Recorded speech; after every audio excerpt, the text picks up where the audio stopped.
Então,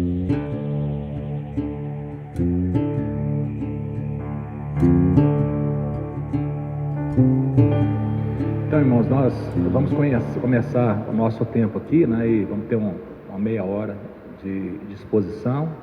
Hoje é o capítulo 15, né, de Gênesis. O objetivo, né, do Conheça a Sua Bíblia é para que nós tenhamos um conhecimento orgânico da Palavra de Deus. Muitas vezes nós pegamos uma informação aqui, uma informação lá, mas não temos a visão global daquilo que Deus diz, da Palavra dele. E apesar de hoje nós temos tanto acesso à Bíblia, né, à Palavra de Deus, tantas versões diferentes, com facilidades, linguagens diferentes, o fato é que nós temos uma mania, um costume de procurar alguns versículos, né, alguns textos, algumas histórias que nós gostamos, e nós conhecemos aquilo lá. E Jesus falou que não é só de pão que vive o homem, mas é de toda palavra que procede da boca de Deus. E o grande perigo de nós não conhecermos a palavra de Deus é que nós não estamos num lugar neutro. Essa terra, ela não é neutra, esse mundo, ele não é neutro. Não é uma questão de opção. A palavra de Deus diz muito claro, né, que nós nascemos, né, fomos concebidos em pecado. Existe uma tendência, uma natureza nas nossas vidas totalmente corrompida, né? Então, quando a gente era neném no berço, fazia birra, né? Às vezes queria, dar tapa, né, nos pais. Às vezes a questão, o processo de educação, ele não é fácil, mas é um processo que existe a necessidade, que dá vontade de ser mudada, porque a criança que ela não é educada, o que vai acontecer com ela? O que naturalmente acontece com alguém que não é educado, não vai ser educado. A educação não é assim, fica neutro para depois, vem essas conversas que falam, olha, não pode, tem que esperar crescer para ver o que quer ou deixa de querer. Não é assim que funciona. Geralmente aqueles que passaram por uma disciplina severa se dão melhor na vida em termos de ser gente e caráter do que aqueles que foram criados totalmente soltos, sem nenhuma disciplina. A Bíblia chega a falar que a criança, ela ama a disciplina, e a criança que fica sem disciplina, ela fica entregue a si mesma. Então, quando nós nos chegamos aqui para ouvir a palavra de Deus, a gente tem que entender que a Bíblia, ela tem tudo o que a gente precisa saber, mas a Bíblia é a maneira como Deus conversa conosco, é como um pai conversa com seu filho. Por isso que a Bíblia tem histórias, a Bíblia tem nomes, a Bíblia tem poemas, a Bíblia tem situações que, se a gente, como uma criança, se interessa por história, se a gente se interessar por essas histórias vão formando no nosso coração que é um caráter, uma consistência, anticorpos, que quando as propostas de filosofias, de comportamentos chegam até nós estamos o quê? Protegidos, porque nós estamos preenchidos por dentro com as histórias de Deus. Então, os cientistas, eles têm muita dificuldade com a Bíblia, porque eles querem coisas mirabolantes, acha que é muito grotesco o jeito que a Bíblia coloca as coisas. Mas em todas as gerações, aqueles que, tal como crianças, escutaram as histórias de Deus, tiveram o quê? Uma vida digna, uma vida de sucesso. Porque sucesso não é você ganhar, por exemplo, muito dinheiro. Tem gente que tem muito dinheiro e tem uma vida que é um verdadeiro caos. Sucesso não é ter muita saúde, porque tem gente que tem muita saúde e a vida é um verdadeiro caos. Então, sucesso é ter uma vida de dignidade, uma vida que vale a pena ser vivida, que tenha o quê? Importância, tanto para si, quanto para quem está perto, quanto para os filhos. Então, uma vida o quê? Adequada, uma vida ajustada no meio de um mundo injusto. Então, o que a Bíblia nos ensina é que nós não devemos ser revoltosos no sentido de achar que vamos consertar o mundo, mas a prioridade nossa é o quê? É consertarmos a nós mesmos, deixar que Deus conserte as nossas vidas, que ajuste as nossas emoções, as nossas convicções, e como nós somos um cidadão que estamos vivendo aqui, quem sabe que a gente vai poder influenciar o quê? Gente à nossa volta, e contagiar, porque é assim que a Bíblia diz. Tudo no reino de Deus é a semelhança de uma semente que é plantada. E essa semente, ela brota, cresce, frutifica, dá fruto. E esses frutos têm semente que dão frutos, e aí vai. Por isso que a Bíblia diz: crê no Senhor Jesus Cristo e será salvo tu e a tua casa. Não é algo mágico, mas é um processo que, à medida que a pessoa ela se converte, ela crê, ela vai sendo um agente de solução. E como as pessoas têm problemas, mesmo que elas curtam, façam piadas a respeito de você, na hora que elas tiverem problemas, elas vão saber que você vai ter o que? A palavra adequada, o rumo correto, e dessa maneira o Evangelho vai sendo o que? Implantado. Não é pode, pirlim-pim-pim, não são palavras mágicas, mas é o que? O ajuste do coração, o ajuste da vida, o preenchimento do coração. Isso que fala: escondi as tuas palavras no meu coração para não pecar contra ti. Ou ainda o salmista quando fala: que as palavras dos meus lábios e o meditar do meu coração sejam agradáveis na tua presença. Então vamos lá para Gênesis capítulo 15. Essa é uma história bem grotesca, vamos dizer assim, né? Assustadora, aparentemente sem sentido, mas que a gente tem muitas lições, né, para tirar desse texto aqui. Capítulo 15, né? Depois desses acontecimentos, veio a palavra do Senhor a Abrão, numa visão, e disse: não temas, Abrão, eu sou o teu escudo e teu galardão será sobremodo grande. Respondeu Abrão: Senhor Deus, que me haverás de dar se continuo sem filhos, e o herdeiro da minha casa é o Damasceno Eliezer? Disse mais Abrão: a mim não me concedestes descendência, e um servo nascido na minha casa será o meu herdeiro. A isto respondeu logo o Senhor, dizendo: não será esse o teu herdeiro, mas aquele que será gerado de ti será o teu herdeiro. Então conduziu-o até fora e disse: olha para os céus e conta as estrelas, se é que o podes. Ele disse: será assim a tua posteridade. Ele creu no Senhor, e isso lhe foi imputado para a justiça. Disse-lhe mais: eu sou o Senhor que te tirei de Ur dos caldeus para dar-te por herança essa terra. Perguntou-lhe Abrão: Senhor Deus, como saberei que hei de possuí-la? Respondeu-lhe: toma-me uma novilha, uma cabra e um cordeiro, cada qual de 3 anos, uma rola e um pombinho. Ele, tomando todos esses animais, partiu-os pelo meio e lhes pôs em ordem as metades, umas defronte das outras, e não partiu as aves. Aves de rapina desciam sobre os cadáveres, porém Abrão as enxotava. Ao pôr do sol, caiu profundo sono sobre Abrão, e grande pavor e cerradas trevas o acometeram. Então lhe foi dito: sabe com certeza que a tua posteridade será peregrina em terra alheia, e será reduzida à escravidão, e será afligida por 400 anos.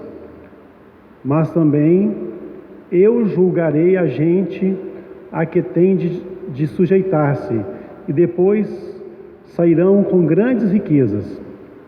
E tu irás para os teus pais em paz. Serás sepultado em ditosa velhice. Na 4ª geração tornarão para aqui, porque não se encheu ainda a medida da iniquidade dos amorreus. E sucedeu que, posto o sol, houve densas trevas, e eis um fogareiro fumegante e uma tocha de fogo que passou entre aqueles pedaços. Naquele mesmo dia, fez o Senhor aliança com Abrão, dizendo: a tua descendência Dei essa terra desde o rio do Egito até ao grande rio Eufrates, o Queneu, o Quenezeu, o Cadmoneu, o Eteu, o Ferezeu, os Refaíns, o Amorreu, o Cananeu, o Gigazeu e o Jebuseu, todos eus. Tem um Aim, né? Tem um Refaíns aí que não é eu, né? Tem um para escapar, né? Pois bem, é um texto que mostra uma história assim, meio grotesca, mas vamos tentar fazer um apanhado geral, né, daquilo que já foi dito nos capítulos anteriores. Então é o capítulo 15, né, que vem desde o princípio da criação de todas as coisas, e depois como foi que Deus colocou tudo em ordem, porque a terra era sem forma e vazia, e Deus começa criando a luz, né, dizendo haja luz, houve luz, e depois ele faz uma separação entre luz e trevas, depois ele faz separação entre a terra seca e as águas, ele vai colocando tudo em ordem, criando todas as coisas, e faz isso em 6 dias, né? E no 6º dia ele cria o homem à sua imagem, conforme a sua semelhança, como quem diz, né? Quem me representa nessa criação é o homem. Então, primeira lição que a gente tem de ter sempre é o quê? Para que nós existimos? Nós existimos o quê? Para representar Deus. Nós somos feitos à imagem e semelhança de Deus. Se a gente for num templo pagão, lá tem um punhado de imagens, né? E Deus é contra essas imagens. Por quê? Porque são imagens que fake. Tem olhos, mas não veem, tem pernas, mas não andam, tem mãos, mas não pegam, né? Então não é que Deus é contra a imagem, Deus é contra a imagem que é disfuncional. Ele mesmo fez o que? As imagens. E muitas vezes nós queremos atribuir, né, a uma imagem feita pelas nossas mãos aquilo que Deus atribui a nós. Nós somos feitos o quê? Para representá-lo. Não tem nenhum outro ser vivo sobre a terra, a não ser o homem, quando falo homem, a humanidade, homem e mulher, que tem o quê? As virtudes, né, que o homem e que a mulher tem, no sentido do cuidado, no sentido da inteligência, né? Ah, mas faz muita coisa errada. Sim, por quê? Porque está desconectado de Deus, perdeu a sintonia, né? Então essa é a grande verdade. Isso aconteceu por quê? Porque ao invés de nós buscarmos conhecimento em Deus, nós escutamos aquela conversa da serpente e fomos aprender conhecimento que na árvore do conhecimento do bem e do mal. Nós vamos aprender coisas que nós não podíamos suportar, e por isso a nossa vida se tornou uma grande confusão, e por isso a terra ficou sujeita à nossa vaidade. Porque muitas vezes, quando nós vamos adquirir conhecimento dessa maneira, nós estamos o quê? Nos sujeitando à vaidade. Nós queremos saber para ser sabichões, né? Para ser cabeçudos, né? E como nós somos colocados nessa terra para representar Deus, o que vai acontecer? Nós não representamos, pelo contrário, nós nos tornamos pessoas confusas, que tanto fazem coisas boas quanto coisas horríveis. Ao invés de nós cuidarmos da criação, nós nos tornamos o quê? Predadores dela. Nós pensamos mais no nosso bem-estar do que na mordomia, naquilo que é a nossa função, aquilo que é o nosso chamado de sermos o quê? Cuidadores, zelar das coisas. E depois vem todas as consequências do pecado, porque o pecado, na hora que ele nos atrai, parece ser uma coisa boa, né? Mas depois que o pecado é praticado, aí a cabeça fica grande, que não cabe mais no travesseiro, aí a pessoa não sabe aonde que ela se enfia mais daquilo que ela praticou, deixou de praticar, das deslealdades, das mentiras, das infidelidades, da violência, né, da maldade, daquilo que pratica, né? E a pessoa fica entregue o quê? À morte. É isso aí que é o ambiente da morte. Termina que morre mesmo. O corpo chega uma hora que morre mesmo. Mas Deus, na sua infinita misericórdia, e conforme Ele tem planos, né, de ter homens, quando fala homens e mulheres, a sua imagem e semelhança, Ele tem uma proposta o quê? De restauração, de ressurreição, de conversão, né, de salvação. Então toda a história que nós lemos pode ser chamada de quê? Da história da redenção, de como Deus, criando um mundo que se perde, Ele se propõe o quê? A redimir esse mundo. E são muitas as histórias,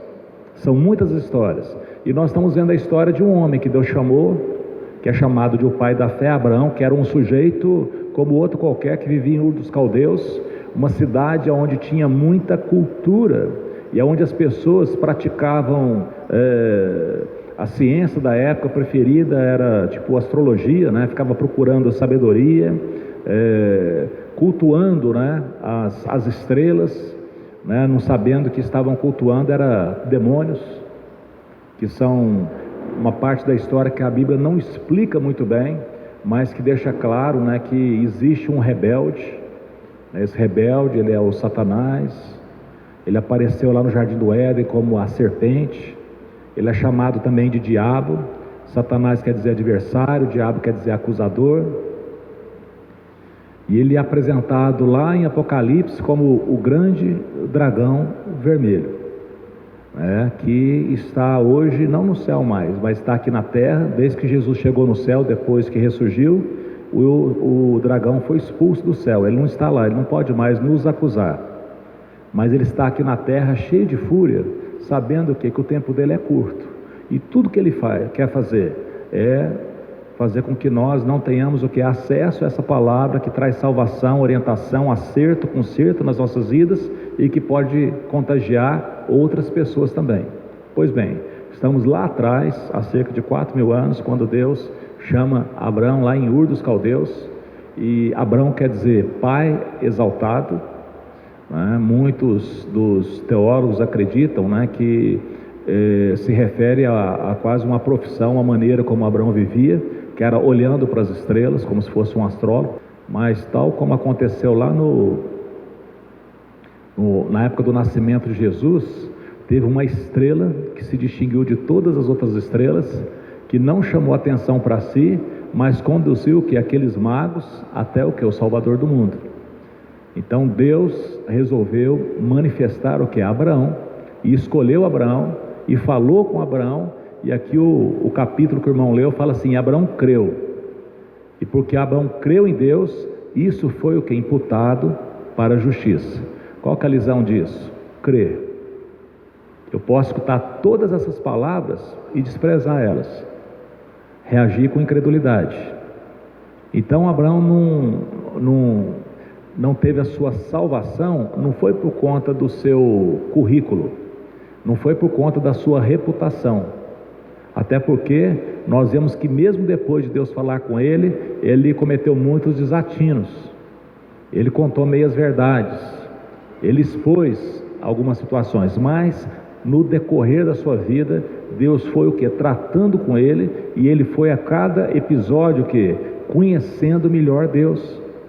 E isso é a maneira como nós somos sendo salvos. Conforme nós vamos conhecendo Deus, o que vai acontecendo com as nossas vidas? Ao invés de termos aquele conhecimento nato desse mundo que fala: olha, se não for você cuidar de você, ninguém cuida não. A gente aprende que Deus cuida da gente, e que muito mais do que nós cuidarmos de nós mesmos, nós devemos cuidar dos outros. Puxa, mas eu preciso de cuidado. Pois é, e à medida que eu cuido dos outros, Deus ainda cuida mais de mim. Então isso é uma das lições. Então o Deus chama aqui o Abraão e faz uma aliança com ele. O que é uma aliança? A gente, quando fala de aliança, a gente pensa em casamento. É uma coisa similar a isso. E Deus chama Abraão e fala uma aliança, e fala assim: não tenha medo, não é? Quando vocês dois foram casar, você não fez promessas para ela, Jonathan, não foi? Não fez a coisa? Pois é, Deus está fazendo com Abraão. Então aqui não é um relacionamento, né, de sexo, mas é um relacionamento de Deus com a sua criatura, fazendo uma aliança. Ele fala o seguinte para Abraão: primeira coisa, quem costumava falar assim: não temas, não tenha medo, não era Jesus? Quando ele chegava, o pessoal ficava bem apavorado, né? Porque ele vinha andando por cima do mar, o pessoal estava tudo fechado, ele aparecia, né? O pessoal ficava apavorado. E que ele fala: não temas, sou eu, não tenha medo. E a maneira como Deus se apresenta a Abraão aqui é com essa chave, né? Não é um olá, Deus falando com Abraão: não tenha medo, eu sou o seu escudo, sou eu que te protejo, e eu lhe darei uma grande recompensa. Abraão respondeu: Senhor, que me darás se continuo sem filho e o herdeiro da minha casa é o Damasceno Eliezer. Então, o Abraão era um senhor já idoso, casado com uma senhora, né, que era estéril, e você pode ver aqui que ele tinha uma coisa encucada dentro dele: não tem filho. A coisa mais importante para Abraão era o quê? Criança, um filho. Então, quando Deus fala para ele, ele já expõe o que? O que está no coração dele. Senhor, o que o Senhor me dará se eu continuo sem filho? E o herdeiro da minha casa é o Damasceno Eliezer. Era um servo lá mais próximo dele, que era como se fosse a referência, né? Tipo assim, um mordomo, alguém de muita confiança. Abraão continuou: tu não me deste descendência, e um servo nascido na minha casa será meu herdeiro. E eis que a palavra do Senhor veio sobre ele dizendo: esse não será o seu herdeiro, pelo contrário, aquele que será gerado de você, esse será o seu herdeiro. Então Deus já o contraria, fala: olha, tipo assim, nós estamos conversando, eu sou Deus, você e tal, mas tipo assim, você está sabendo de umas coisas, né, que não tem sustentação, porque quem sabe das coisas aqui, numa boa, não é você não, sou eu. Então isso que você sabe não é o que vai acontecer. O que vai acontecer é o que eu estou contando para você. Quem vai ser o seu herdeiro é alguém que nasceu de você. E você vai ver que como que a revelação de Deus, ela é progressiva. E ela é progressiva não é porque Deus conta as coisas devagar, é que nós entendemos as coisas muito devagar. Não é a questão do que Deus fala. O problema é o meu entendimento. E você vai ver que isso acontece o que na vida de Abraão, que ele vai entrar em algumas confusões. Por quê? Porque ele pega uma coisa e vai dar um jeitinho, complica, e ele vai aprendendo ao longo da história que Deus não é um Deus de jeitinho. Deus é um Deus de palavra, que quando ele fala que ele tem um projeto, nenhum dos seus planos vão ser frustrados, mas aquilo que ele comprometeu, aquilo que ele empenhou a palavra, é de certeza que vai acontecer. Então, quando Deus falou isso, Deus vai dar uma visão para Abraão, que para ele talvez era uma coisa bem familiar. Abraão, vamos lá para fora para olhar as estrelas. E geralmente os astrólogos, quando estão olhando as estrelas, eles estão querendo saber do futuro, né? Quer saber uma coisa, como é que vai ser, deixa de ser. E Deus vai dar um outro significado para Abraão. O que Deus faz? Vai mostrar ele ver as estrelas, mas falando o que? Da terra, daquilo que é a promessa, o projeto, o plano de Deus, o que? Para a vida de Abraão e através de Abraão. Olha as estrelas. Aí ele olha lá as estrelas. E lá no deserto, porque a umidade é muito baixa, né, se vê muito mais estrelas. E naquele tempo ainda que não tinha cidade, não tinha luz elétrica, então era um breu. Imagina tanto de estrelas que se via. Eram muitas estrelas. Devia ser algo maravilhoso.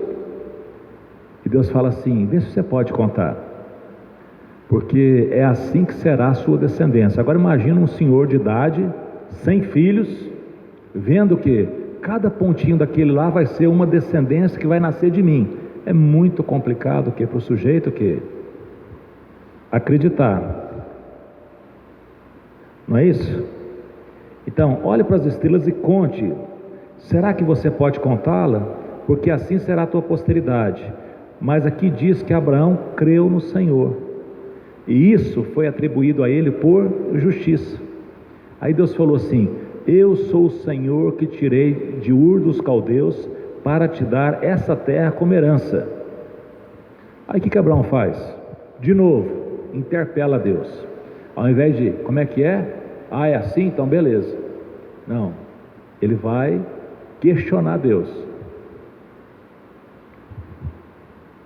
Senhor, como saberei que eu vou herdar essa terra? Deus acabou de falar que ele vai, mas ele quer uma prova, não é isso? É isso. Coisa de, às vezes, namorado, né? Prova que você me ama. Não tem um negócio assim? O cara está falando que ama, quer uma prova que ama, né? Ou então o sujeito fala para ele: não, prova que ama, né? O que nós fazemos? Nós estamos falando que a palavra não é suficiente, porque nós duvidamos muitas vezes o que é da palavra um do outro. Só que a palavra de Deus é suficiente. E aí Deus coloca o Abraão aqui numa história bem complicada. Você vai ver aqui. Como é que eu vou saber disso? Oi? Uai, se você for filho da fé, é dele para frente, né, meu amigo? Tem que saber se a gente é filho da fé ou filho da incredulidade. Se a gente for filho da fé, pois é. Então, na realidade, só que o Abraão ele não tinha uma vantagem que nós temos. Ele não tinha um livro para ler. Por isso que ele é o primeiro. Ele está assim, estreando a história. Por exemplo, a nossa situação é muito mais complicada, por quê? Porque nós temos exemplos, eles não tinham. Imagina lá, não tinha nada. Tudo que ele tinha eram os livros científicos, pseudocientíficos da época. Nós temos, pais, que história. Então aqui diz: me traga aí uma novilha, uma cabra, um cordeiro, cada qual de 3 anos, uma rolinha e um pombinho. O que isso quer dizer? Quer dizer muita coisa, mas a gente vai resumir, porque a gente não vai ficar aprofundando aqui, né? É algo que normalmente no ocultismo, no paganismo se faz, que é o que? Sacrifícios, né, de animais. E aqui houve uma representação, né, de 3, né, animais domésticos, né, e um pássaro, né? Então uma novilha, um cabra, um cordeiro, cada qual de 3 anos. E ele trouxe. E aí Abraão foi e fez como que um sacrifício, porque cortou pelo meio e pôs as metades uma diante da outra. Olha, a cabra estava todinha lá, mas partida no meio, não tinha nela o que? Vida. O novilho estava todinho lá, mas quando ele partiu o novilho no meio, não tinha vida. O único que não foi partido aí foi o pássaro. Aí, o que isso, vamos dizer assim, quer dizer? Eu não vou gastar muito tempo pensando nisso, aprofundando nisso, porque é uma visão assim um tanto quanto que horrorosa. O que o cordeiro, o que o cabrito, o que tinha o boi vê e o passarinho vê o que com essa história toda? Mas normalmente nós estamos vendo aqui uma transformação. Então ele foi e partiu, ofereceu a Deus. O que aconteceu? Nada. Não aconteceu absolutamente nada. Nada de extraordinário. O que aconteceu? Os bichinhos começaram o quê? A apodrecer. E isso chamou o quê? As aves de rabinho e pina, que a gente pode traduzir por urubu ou coisa semelhante, né? Que são aqueles faxineiros, né? A gente não gosta muito do urubu, mas pensa que ele faz uma coisa muito boa, que é o quê? A faxina. Faz uma faxina comendo aquilo que ninguém quer comer. Então os urubus vieram o quê? Para fazer a limpeza. E o Abraão ficou enxotando os urubus de comer o quê? Aqueles bichos mortos e tal.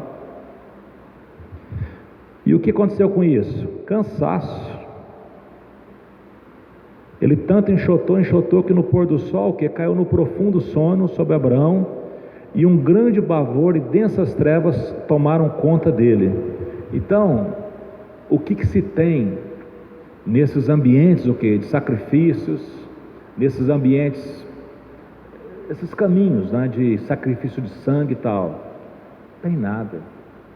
Não tem nada de redenção, nada de vida, não tem nada de nada. É uma canseira que as pessoas fazem, às vezes com tanta diligência, tá? E por conta de quê? Uma palavra só. Quer uma prova, quer questionar a Deus. Como é que vai ser isso? Elas querem fazer algo e fazem. E o fato foi que chega um momento que a pessoa, de tão cansada, ela o quê? Dorme. E se Deus não estiver lá, ela está perdida o quê? Naquela vida. Só que nesse caso aqui, Deus foi e apareceu para Abraão e contou o quê para ele? Tudo. Olha o que Deus fala no meio do cansaço de Abraão.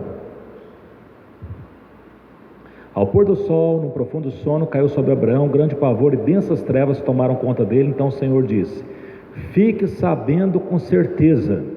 Parece Jesus dizendo: em verdade vos digo. Fique sabendo com certeza que a sua posteridade será peregrina em terra alheia, será reduzida à escravidão, será afligida durante 400 anos. Por quê? Por que precisa disso acontecer? Uma palavra só: incredulidade. A gente está vendo aqui na vida de Abraão como que a gente tem dificuldade de receber a orientação correta para as nossas vidas. Nós tínhamos dificuldade de receber a orientação correta dos nossos pais, nós temos dificuldade de receber a orientação correta dos nossos professores, nós temos dificuldade de receber a orientação correta, o quê? De Deus. Tipo assim, leu, é isso que eu vou praticar. Não, mas estou na dúvida, não sei, será? Eu não estou convencido ainda. Então, nesse ambiente de incredulidade, então vamos lá, o quê? Bater a cabeça. Vamos viver o quê? Batendo a cabeça.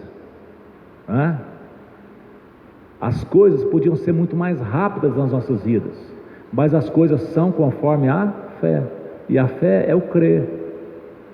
Mas como nós duvidamos, Deus continua o quê? Na batalha para que nós cremos, mas Ele não vai violentar, de repente vai ficar possesso, a pessoa dá um estremelique, pronto, agora estou possesso de Deus.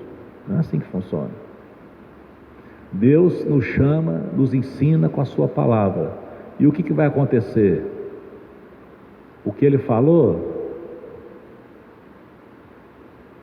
conforme a nossa resposta a Ele.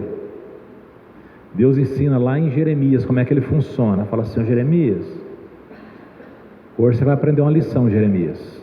Está lá no capítulo 18 de Jeremias. Desce na casa do oleiro. Aí está o Jeremias, o profeta, ele vai lá na casa do oleiro. E o que é oleiro? É o sujeito que trabalha com as mãos para fazer o que? Vaso a partir da argila, do barro. Então ele tem uma roda ali, que lá vai rodando, né? Hoje é elétrico, mas não sei como é que era o recurso naquele tempo, mas tinha alguém rodando, né? Às vezes uns meninos, e ele com a mão vai fazendo o vaso. Dá uma olhada. Aí ele está lá fazendo o vaso. De repente o vaso foi o quê? Quebrou.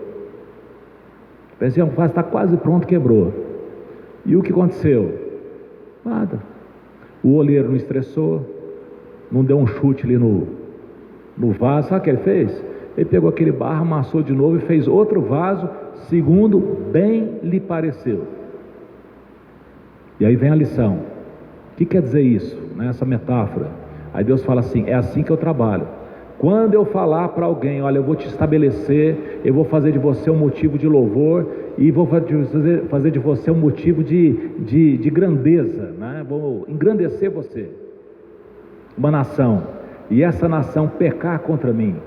Bom, Deus falou que faça, e nós vamos fazer o que der na nossa telha, né? Porque no meu pensamento, na minha vida, quem manda sou eu, né? O meu corpo, minhas regras, minha cabeça, minha sentença. Eu me arrependerei de todo o bem que eu faria a essa nação, e eu vou destruí-la. Também, se eu falar para uma nação que eu vou acabar com ela, vou destruir, vou arrebentar, e essa nação se arrepender dos seus maus caminhos, se converter e fizer caminhos retos diante de mim, eu também me arrependerei do mal que eu falei que faria essa nação, e eu vou fazer dela o que é um motivo de louvor em toda a terra. O que Deus está ensinando aí? O componente da fé, que é como que nós reagimos a Deus de maneira positiva ou de maneira negativa, com fé ou com incredulidade. Então, por isso que muitas coisas são o quê? Demoradas na vida dos filhos de Deus. E como o pai da fé, como o irmão está falando aqui, já está tão relutante, Deus fala, o Todo-Poderoso fala com ele, mas não tem ninguém. Olha, eu vou fazer de você, essa terra aqui é sua. Como é que eu vou saber disso? Na boa, o que está acontecendo aqui? Abraão não está sabendo direito com quem que ele está falando. Ou se está sabendo, ele está achando que ele é mais do que ele é. Assim, o Abraão é mais diante de Deus para ter uma conversa assim de igual, e não simplesmente falar assim: Deus é assim, amém, pronto, estou resolvido. É nas tuas palavras que descansa a minha alma, é naquilo que o Senhor fala que eu conduzo a minha vida. Então a tua descendência, Abraão, tal qual você, vai dar uma volta, eles vão ser peregrinos, eles serão escravos, eles serão afligidos 400 anos, mas eu castigarei a nação que os escravizar. Depois eles sairão com muitas riquezas, e você irá para junto de seus pais em paz, será sepultado em boa velhice. Na quarta geração voltarão para cá, porque a medida da iniquidade dos amorreus ainda não se encheu. O que Deus está ensinando aqui, irmãos? Aquilo que os antigos, as pessoas às vezes falam, A pessoa que não aprende pelo amor, aprende pela dor, não é assim que fala? A vida ensina, não é assim que fala? Pai e a mãe falam assim: meu filho, é assim, assim, assado. Meu filho, me escuta, porque se você não escutar, você vai sofrer muito. É o que Deus está falando com ele aqui, Então vai acontecer isso, mas só que a gente não deixa de ser filho do nosso pai e da nossa mãe por conta da nossa teimosia. O que nós perdemos é o quê? Tempo, e muito tempo. Menino vai para a escola, mas para que eu preciso estudar? A gente é sempre o quê? Questionador. A gente chega na escola e já quer falar como é que a escola tinha de funcionar, como se a gente soubesse alguma coisa. E assim é em todo lugar que a gente entra. Primeiro emprego, o sujeito entra lá e já quer o quê? Reorganizar, fazer uma reengenharia na firma, porque ele já sabe tudo que está errado e como é que aquilo deveria ser. Nós temos o nariz muito empinado, e só tem um jeito, da gente perder esse nariz empinado da gente, Ou a gente crê logo, ou então a gente vai passar por muitas dificuldades. Às vezes você vê uma pessoa sair muito comportada, aí você chega perto, aí você vai ver o que é um punhado de cicatriz que ela tem.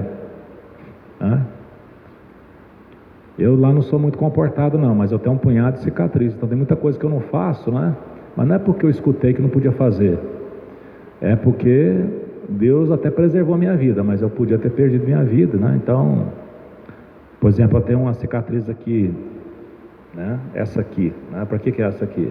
Para mim aprender que quando você vai chupar a cana, você pega a faca e vai daqui para lá, igual meu pai falou, mas na hora que eu não estava olhando assim, eu que sei, foi de lá para cá, pronto. Eu tenho aqui uma que eu tinha 5 anos, que eu fui assistir televisão no vizinho, lá em casa não tinha, E minha mãe falou que não era para ir. Aí na hora que ela chamou, eu estava no vizinho, eu falei, não, se eu aparecer na porta eu vou levar um couro, não é isso? Aí eu vou pular o muro. Só que teve um iluminado lá que resolveu pôr um arame farpado em cima, e eu pus em cima, E na hora que o trem furou, em vez de eu tirar, como doeu, eu puxei, aí foi o quê? Rasgando tudo, Aí, como que Deus nos abençoa, com pronto-socorro, Maravilha, Você vai lá e costura isso, mas você aprende. É tão somente escutar a voz da minha mãe, E assim vai, são várias outras, Eu tenho uma outra aqui, por quê? Porque eu tinha uma nascente lá no quintal de casa, e eu gostava de criar peixe, e como tinha um rio lá no Paraguai, a gente ia pescar, e o negócio era pegar os peixes vivos para levar lá para o meu criatório, Eu tinha essa... Só que um dia eu peguei uma piranha, e a piranha escapou do negócio lá, e eu queria pôr na minha latinha para levar. Meu pai assim, não chega perto disso aí não, que você é piranha. Eu tô lá. Aí o pai virou lá para pescar, o que acontece? Eu fui pegar a piranha, E ela não entendeu que eu queria o bem dela, Passou aqui, o que acontece? Eu lembro direitinho, Você acha que meu pai acabou a pescaria dele porque eu rasguei o dedo aqui? Não, ele continuou pescando lá. Ele viu que não contou, estava os dedos tudo na mão, Era só uma questão de, Ele acabou de pescar o dia de folga dele, E eu fiquei pensando naquele negócio, O que eu aprendi aquele dia, É um peixinho, mas aquele lá não é inofensivo não, Meu pai sabe das coisas, isso está na minha cabeça até hoje. É assim que a gente vai aprendendo, tá certo? Infelizmente. Agora tem gente que é mais inteligente, escutou, obedece. A palavra de Deus, melhor é obedecer do que sacrificar. E Deus fala, olha, o povo vai ser afligido, mas eu vou castigar o povo, e vocês vão sair de lá com muitas riquezas. A gente vai ver essa situação mais para frente. Na quarta geração voltarão para cá. E por quê? Porque a medida da iniquidade dos amorreus ainda não se encheu. Esse princípio aqui a gente precisa aprender. O que é a medida da iniquidade? Todo pecado que é praticado é como se fosse uma carga sobre a pessoa. Toda nação que vai praticando o pecado é uma carga que vai vindo sobre aquela nação. Os antigos falam a gota que transborda o copo. É isso? Isso foi a gota d'água, não é assim que a gente fala? Deus não fala de gota d'água porque a água para ele é uma coisa boa. Ele fala assim, medida da iniquidade. Ou seja, a pessoa vai ficando tão coberta de pecado e ela vai resistindo tanto, ela vai se embrutecendo tanto, que ela está tão pesada que de repente ela vai o quê? Escorrega. E quando ela escorrega, ela cai de uma vez. Então a medida desse povo aqui pratica o mal, eles fazem coisas horrorosas, mas a medida ainda não foi. O que Deus está falando? Ele está esticando corda, Ele está dando oportunidade para ver se as pessoas o quê? Se arrependem. Mas Deus já sabia que eles não iam se arrepender. Então quando Deus os expulsou de lá, expulsou por quê? Porque a opção deles era totalmente pelo pecado. Quando o sol se pôs, houve densas trevas, e um fogareiro fumegante e uma tocha de fogo passaram entre aqueles pedaços dos animais. Naquele mesmo dia o Senhor fez aliança com Abraão. Então, o que Deus fez aqui no final? Uma faxina. Ele mandou um fogo lá que consumiu toda aquelas carnes, né, que estavam se decompondo, né? Então ele destruiu tudo aquilo, né, queimou tudo aquilo e falou assim: a sua descendência eu dei essa terra, desde o grande rio do Egito até o grande rio Eufrates, a terra dos queneus, dos quenezeus, cadimoneus, heteus, ferezeus, refaíns, amorreus, dos cananeus, dos girgazeus e dos jebuseus. Só para a gente finalizar. Depois, quem tiver curiosidade, pega lá o mapa mundi e vê lá assim, do rio do Egito até o Eufrates. Você vai ver que é muita terra. Só que você vai ver que Israel nunca ocupou o quê? Toda essa terra. Por quê? Se Deus falou que ia dar aquela terra, eles não ocuparam por quê? Porque a fé deles foi o quê? Ou seja, sempre Deus tem mais do que aquilo que nós estamos ocupando. Só que nós somos o quê? Resistentes à voz de Deus. Quando Deus fala, isso é bom, Ele fala assim, será? O que o sujeito faz? Plano B. E ele acha que vai esconder isso de quem? Ele não sabe que quando ele faz desse jeito, na realidade, o que ele está fazendo? Está apresentando diante de Deus a sua incredulidade. Não, mas eu não sou incrédulo. Eu creio. Eu sei. É uma fé meia boca, não é isso? E às vezes a gente tem um resultado que meia boca também. Porque seja feito conforme a tua fé. Não é assim que Jesus falava? Seja feito conforme a sua fé. Não é? Então, no capítulo 16, que nós não vamos ver hoje, né? Nós vamos encerrar por aqui, vai mostrar como que Abraão, depois de ter escutado todas essas coisas, ele teve ações que Deus não impediu.